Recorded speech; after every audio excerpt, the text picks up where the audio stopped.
Welcome to the Deep Dive. We're here to unpack the key ideas from sources you care about. Today we're getting into Robin Sharma's book, The 5 a.m. Club. It's pretty well known. It is, yeah. And it makes a big promise, doesn't it? Yeah. Waking up at 5 a.m. sharp for, well, peak performance, better well-being, basically upgrading your life. Exactly. So our goal today is to really break down the philosophy and the actual methods he suggests straight from the book. The core idea really is owning your morning. Sharma argues that if you own your morning, you own your day and, eventually your life. Mm-hmm. He talks about those quiet hours before dawn, free from distractions, like a sacred space for growth, planning, getting ready. And it's not just that it's early, it's the why. It's about creating this deliberate bubble of time. Uninterrupted. A bubble, I like that. So it's less about just the habit of waking up and more about What? an operating system. Yeah, you could call it that, an operating system for high performance. You're setting yourself up to create your day, not just react to whatever comes flying at you. Okay, that makes sense. Intentional isolation, as you said. So how does Sharma suggest we use this hour? He has this specific formula, right? The 20-20-20. That's the core method, yeah, for the victory hour, 5 a.m. to 6 a.m. Right, the victory hour. Okay, so the first 20 minutes, that's move. Vigorous exercise, enough to break a sweat. And it's not just about fitness, is it? He links it to brain function. Definitely. It's about clearing out cortisol, the stress hormone, and, importantly, boosting BDNF, brain-derived neurotrophic factor. BDNF, sort of like miracle grow for your brain. Huh? Yeah, pretty much. Helps neurons connect, sharpens thinking, boosts energy for the day. It really wakes up your brain. And you mentioned this ties into one of Sharma's bigger ideas, the 4 focuses. Yes, specifically capitalization IQ. It's about leveraging your innate talents.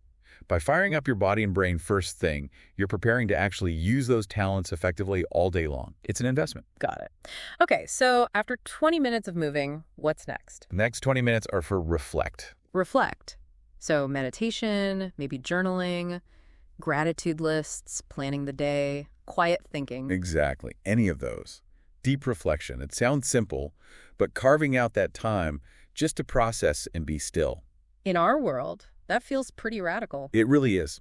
And this directly builds freedom from distraction. You're training your mind to resist the constant noise. Okay. Makes sense. Quieting the internal chatter before the external stuff starts. Right. And it also feeds into personal mastery practice, that commitment to continuous self-improvement. Reflection is key to understanding where you need to grow. Okay, so move, reflect. Yeah. What's the final 20 minutes? The third block is grow. Grow. This is active learning time. Yep. Reading something valuable, listening to an educational deep dive, reviewing goals, maybe learning a language or skill online.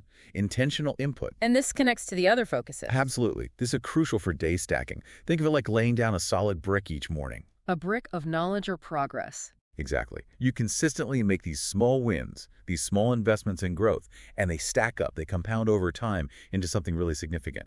That's the momentum build. So pulling it all together, this whole 20-20-20 routine isn't just about feeling good at 6 a.m. Not at all.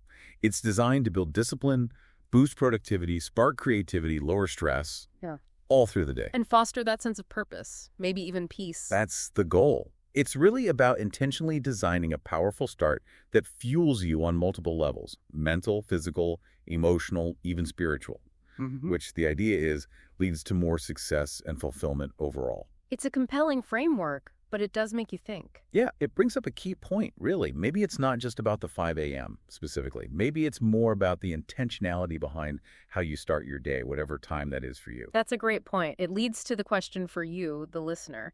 How could you start designing your morning with more intention? Even if it's not 5 a.m., what might designing that powerful start unlock for your day?